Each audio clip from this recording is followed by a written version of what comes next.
వెళ్తున్నావా ఇంటికి? లేదు ఇప్పుడు మొన్న వెళ్ళాను. అప్పుడే జరిగిందిగా మొత్తం జరగాల్సింది. అక్కడ నుండి స్టార్ట్ అయింది. వెళ్ళింది వాళ్ళు కట్టుదిట్టమైన చేశారు. నువ్వు వెళ్ళావా? ఎవరైనా వచ్చి నేను తీసుకెళ్లారా? ఎవరైతే పెంచిన అన్న ఏం చెప్పాను కదా విష్ణు, ఆయన వచ్చి బలవంతంగా తీసుకెళ్లారు. బలవంతంగా నువ్వు ఎలా వెళ్ళావు? అమ్మ దగ్గర అంటే లాక్కొని తీసుకెళ్లారు ఇంటికి. కాబట్టి మా అన్నయ్య కాబట్టి అని వెళ్ళావు. సో మీ మమ్మీ డాడీ ఏడుస్తున్నారు అని చెప్పానంటే ఓకే ఒకసారి వాళ్ళు కూడా కనిపించేసి క్లారిటీగా చెప్పేసి వద్దామని చెప్పి వెళ్ళాను. సో అక్కడికి వెళ్ళిన తర్వాత పరిస్థితులు నాకేదో మందు పెట్టిందని చెప్పి వాళ్ళేవో అలాంటి డ్రింక్స్ అవి ఇచ్చారు, తాగాను అని నిరూపించుకోవాలి కదా నాకు ఎటువంటి మందులు లేవు, నేను బాగానే ఉన్నానని చెప్పి. ఏం టెస్ట్లు అవి? ఏవో మరుగు మందులు మజ్జిగలో పాలల్లో కలిపి ఇచ్చారు. తాగిన తర్వాత నాకు ఫుల్ వామిటింగ్స్, మోషన్స్ ఉంటాయి అంత. అలా వామితులు మోషన్లు అయితే వీళ్ళు ఏదో పెట్టారనా అని వాళ్ళంట. అంటే అలాగే నా అరిచేతుల్లో మునగాకు పసర అది పోస్తే గెడ్డ కడుతుందంట మందు ఉంటే, అది కూడా పోసి చూసారు, నార్మల్ గానే ఉంది. ఓకే, అది పని చేయలేదేమో. నాకు ఎటువంటి మందులు పెట్టలేదు, ఎటువంటి వశీకరణ జరగలేదు, ఎటువంటి చేతబడి జరగలేదు. సో నీ ఇష్ట ప్రకారంగానే నువ్వు వచ్చావు. ఎవరి బలవంతం లేదు, ఎవరి ఫోర్స్ లేదు, నా ఇష్టానుసారం వచ్చాను. నేను మళ్ళీ చెప్తున్నాను, నేను చేయాలనుకుంటే డైరెక్ట్ చెప్పి చేస్తా. ఇలా వశీకరణ చేసి ఆడపిల్లలను తెచ్చుకొని ఏదో దేశాలకు అమ్ముతున్నట్ట. ఏ దేశాలకు ఎంతమందికి అమ్ముతున్నా అది కూడా నిరూపించండి మరి. అంతే కదా, నిరూపించాల్సిన అవసరం కూడా ఉంది ఎవరైతే వెలిగేషన్ చేస్తున్నారో వాళ్ళు. సో ఇదే అమ్మాయిని నువ్వు మళ్ళీ 5 ఏళ్ల తర్వాత 10 ఏళ్ల తర్వాత కూడా ఇలాగే చూపించగలవు? 100%. అప్పుడు తను కూడా ఇంకా కొంచెం సీనియారిటీ పొందిన సాధ్యులాగా అయ్యిద్దేమో మేబీ. అలా అవ్వాలన్నది నీ కోరిక, హిమాలయాల్లో తపస్సు చేయాలనేది నీ కోరిక. ఎందుకు కలిగింది అసలు ఇది? పీక్స్ కాకపోయినా కానీ ఎంతో కొంత నేర్చుకుంటాను కదా. ఎట్లా అంటే బీటెక్ సెకండ్ ఇయర్ నువ్వు, అవునా? ఈ వయసులో ఎందుకు ఇది కలిగింది? అంటే దేన్ని చూసి ఏదో చూడాలి కదా సంథింగ్. నేను చిన్నప్పటి నుంచి శివయ్యకి భక్తురాలు. ఓకే. సో అలాగా కొన్ని అఘోరా వీడియోస్ చిన్నప్పటి నుంచి చూస్తాను నేను. నాకు 17-18 ఇయర్స్ ఉన్నప్పుడే కొంచెం ఇంట్రెస్ట్ అనేది వచ్చింది. అయితే 21 ఇయర్స్ కి ఈ దీక్ష అనేది తీసుకున్నాను. అంటే మంచి గురువు కోసం చూస్తూ ఈయన ఓకే అనిపించి చాలా మంది చెప్పారు ఈయన దగ్గర సాధన బాగుంటది అని చెప్పి అలా తీసుకోవడం జరిగింది. నీకు లైంగిక కోరికలు వాంఛలేని లేవు? లేవు. నేను పెళ్లి కూడా వద్దని చెప్పి ఇంట్లో వాళ్ళని ఒప్పించుకున్నాను, వాళ్ళు ఓకే అన్నారు. అలాంటి కోరికలు నాకు. అబ్బాయి మీద మోజు కానీ ఇంకా ఏమీ లేవు నీకు? ఏ అబ్బాయి కనిపించగా నా సోదరుడు, నా నాన్న, అన్నయ్య, అంతే. మరి ఈ వివాదాలు చూసినప్పుడు ఇట్లాంటి వార్తలు విన్నప్పుడు ఏమనిపిస్తుంది నీకు? బేసికల్లీ జనాలు ఏదైనా ఒక మ్యాటర్ దొరికితే 10 రోజులు మాట్లాడుకుంటారు, నెగిటివ్ అయినా పాజిటివ్ అయినా అది మాత్రం పోర్ట్రే చేయాల్సిందే వాళ్ళు. అది ఇంక వాళ్ళకే వదిలేస్తాను. దాని గురించి పట్టించుకుని అదే మైండ్ లో నేను పిలవడానికి కూడా కారణం అదే. బేసిక్గా ఏంటంటే ఇంత చండాలమైన ఆరోపణలు ఎదుర్కొంటే నాకు నచ్చినది ఏంటంటే యాక్చువల్ చెప్పాలి, పిలవడానికి కారణం లోకులు కాకలు అవతరు వాగుతారు, మనం కాదు కదా అన్నట్లుగా తీసి వెళ్తున్నారు మీరు. ఈ తత్వం ఎక్కడ తగిలింది నీకు? ఇంకా ఎంత జనాలు చూస్తూ ఉన్నాము కదా, నా చిన్నప్పటి నుంచి చూస్తున్నాను, మాట్లాడినట్టే ఉంటారు, పైకి నటిస్తూ ఉంటారు.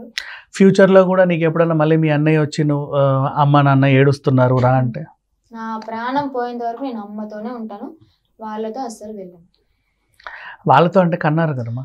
నేను ఫోన్లు మాట్లాడతాను, వాళ్ళకి ఇష్టమైతే నేను ఇంటికి వెళ్తాను, ఉంటాను, ఏదైనా ఫెస్టివల్స్కి పిలిచినా వెళ్తాను.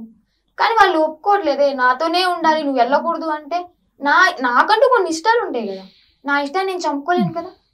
ఎంత తల్లిదండ్రులని పెంచారు, మంచిగా చూసుకుని కాదనట్లేదు, కానీ నా ఇష్టాన్ని చంపుకొని ఉండలేను కదా. ఓకే, నెక్స్ట్ ప్రయాణం ఎక్కడికి? గుజరాత్ వెళ్తాను. గుజరాత్ లో ఎవరున్నారు? జ్యోతిర్లింగాలకు దర్శనానికి. అక్కడ ఇలాంటి అమ్మాయి ఎవరు లేరా? ఎందుకు ఉన్నారు కదా. నీ 11 మంది ఎక్కడెక్కడ ఉన్నారు? బేసికల్లీ గుజరాత్ లో ఉన్నారు, రాజస్థాన్ లో ఉన్నారు, అమ్మో, ఎంపీలో, బాబోయ్, ఉత్తరాఖండ్ లో ఇద్దరు, బీహార్, ఓయ్, కర్ణాటక. ఎక్కడ పట్టావు వీళ్ళందరినీ? అంటే నాకు ఇలా ఇప్పుడు ఈ కూతురు అయితే ఎలాగొచ్చిందో అలాగే వచ్చి నేర్చుకోదామని వచ్చిన వాళ్ళే. మరి ఎన్ని రాష్ట్రాల్లో వివాదాలు ఏం లేవు, ఇక్కడ ఎందుకు వస్తుంది నీకు? అది అంటే విషయం ఏంటంటే నువ్వు పుట్టింది ఇక్కడే. అవును, ఎలా మంచి చేద్దాం అనుకున్నాం కానీ చెడు చేస్తున్నారు. అదే ఎందుకు చేస్తున్నారు? నీ మీదే టార్గెట్ ఏంటి? ఏం కావాలి కదా? ఇదే అఘోరాలు చాలా మంది కాశీలో ఉంటారు, హరిద్వార్ ఉంటారు, రిషికేశ్, గయా, ఎక్కడ చూసినా ఉంటారు. అక్కడ వేరే రకంగా ఉంటుంది, నార్త్ లో సౌత్ లో కొద్దిగా వేరే రకంగా ఉంటారు. ఇక్కడ కొద్దిగా కనిపించరు, కనిపించిన వాళ్ళు వేరే రకంగా చూస్తారు, వీళ్ళకి ఇష్టానుసారంగా ప్రవర్తిస్తున్నారు. వీళ్ళ గుడికి పోవడం, గుళ్ళో కొబ్బరికాయలు కొట్టడం, దండేయడం, నా బాధలు పోవాలి, నా కష్టాలు తీరాలి, నా అప్పులు తీరాలి తప్ప వేరేది ఏమి తెలియదు. వాళ్ళు ఏమన్నా త్యాగాలు చేసిన, ఎన్ని సంవత్సరాలు తపస్సు చేసిన, వాళ్ళు అసలు నిజాలు అఘోరేనా కాదా ఇవన్నీ తెలుసుకోవాల్సిన అవసరం లేదు వీళ్ళందరికీ. కానీ వీళ్ళ కష్టం తీరాలి, ఒకళ్ళు ఫ్రీగా కావాలి. సో ఇప్పుడు ఎలాంటి ఆరోపణలు అయితే నీ మీద చేస్తున్నారు, లైంగిక ఆరోపణలు కానీ కొంచెం నీచమైన ఆరోపణలు కూడా ఉన్నాయి. ఎక్కడెక్కడో సిగరెట్లు పెట్టడము, అది పెట్టమని, ఇట్లా చండాలి. నాకు మాట్లాడడానికి నీకు తెలుసు నా లాంగ్వేజ్ ఎలా ఉంటుంది, నేను ఎప్పుడు అలాంటివి మాట్లాడను. నేను ఒకటే మాట్లాడినా, నీ సమాధానం ఏంటి అసలు? ఇంకా ఎన్నన్నా ఆరోపణలు చేసుకొని నేనేంటో నా గురువుకు, నా శివయ్యకు, కాళీమాతకు తెలుసు.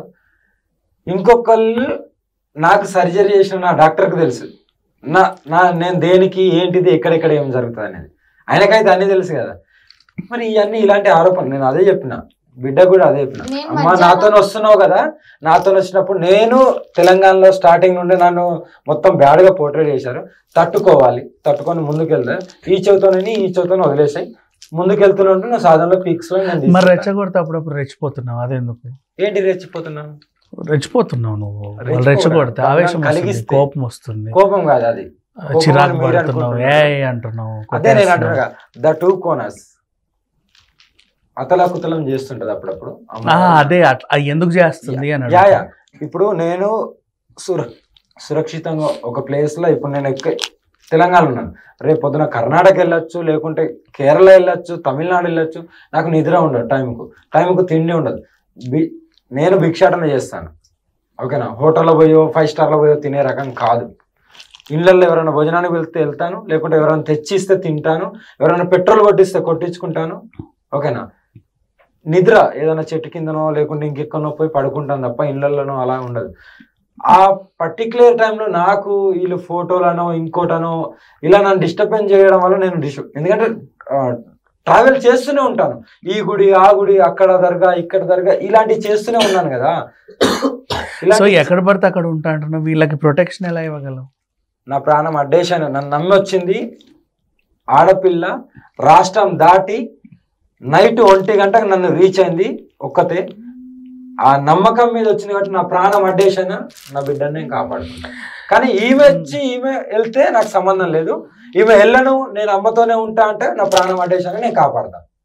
ఇది ఎంత దూరమైనా నేను వెళ్తాను. అది బాగానే ఉంది. ఇందాక ఏదో నాకు సర్వనాశనం చేయడం వచ్చు, అన్నీ వచ్చు అన్నావు కదా, మరి అప్పుడప్పుడు కోపం బాగా ఎక్కువైపోయి ఏదన్నా సర్వనాశనం చేయాలన్న కోరిక వస్తే ఏం చేస్తాను? సర్వనాశనం చేయడం చాలా ఈజీ. అదే అంటున్నా, ఎందుకు అంత ఈజీ? న్యూక్లియర్ బాంబులు తెచ్చావేంటి? న్యూక్లియర్ కంటే ఇంకా చాలా పెద్దది. బట్ ఏంటంటే మనం ఎప్పుడు మంచిగా చేయాలన్న, చెడు కాదు. చెడు 10 నిమిషాలలో చేయొచ్చు, మంచి తెచ్చుకోవడానికి చాలా కష్టం. ఇప్పుడు చూడు, నన్ను మొత్తం బ్యాడ్ గానే పోర్ట్రేట్ చేస్తారు మీడియా, కొంతమంది మీడియా, అందరిని అన్నను, చాలా మంచి వాళ్ళు కూడా ఉన్నారు. సోకాళ్ళు కొన్ని మీడియాస్ బ్యాడ్ గా పోర్ట్రేట్ చేస్తారు. వాళ్ళు నేనెంత గుడ్ చేసినా సరే, నేను ఎన్ని సేవా కార్యక్రమాలు చేసినా వాళ్ళు రాసేది అలాగే రాస్తారు. చెప్పు నాకు. అనాథాశ్రమాలకు మొన్నటిదాకెళ్ళి నేను నా వంతుగా నేను చేశాను కదా. నువ్వే భిక్షాటన చేస్తున్నావు, నీకు డబ్బులు ఎక్కడ? వాళ్ళకి అదే అంటున్నా కదా. ఇప్పుడు నేను ఒకరికి మంచి చేసినప్పుడు వాళ్ళు ఎంతో కొంత దక్షిణ రూపంలో ఇచ్చింది, ఓకేనా. ఆ దక్షిణ రూపంలో ఇచ్చింది దాన్ని నేను ఒకరికి పెడుతున్నాను తప్ప ఇలా కాదు. ఏదో నేనేదో ఇల్లులు, మిద్దెలు, మేడలు, భూములు కొని కోట్లు సంపాదించి లక్షలు లేవు కదా. కనీసానికి 20,000గా 10,000 కూడా ఉండదు తెలుసా. రోజు గడుస్తుందంటే గడుస్తుంది, హ్యాపీగా ఆనందం. ఈ సెకండ్ నేను చితాభస్మమైన నాకు ఆనందం.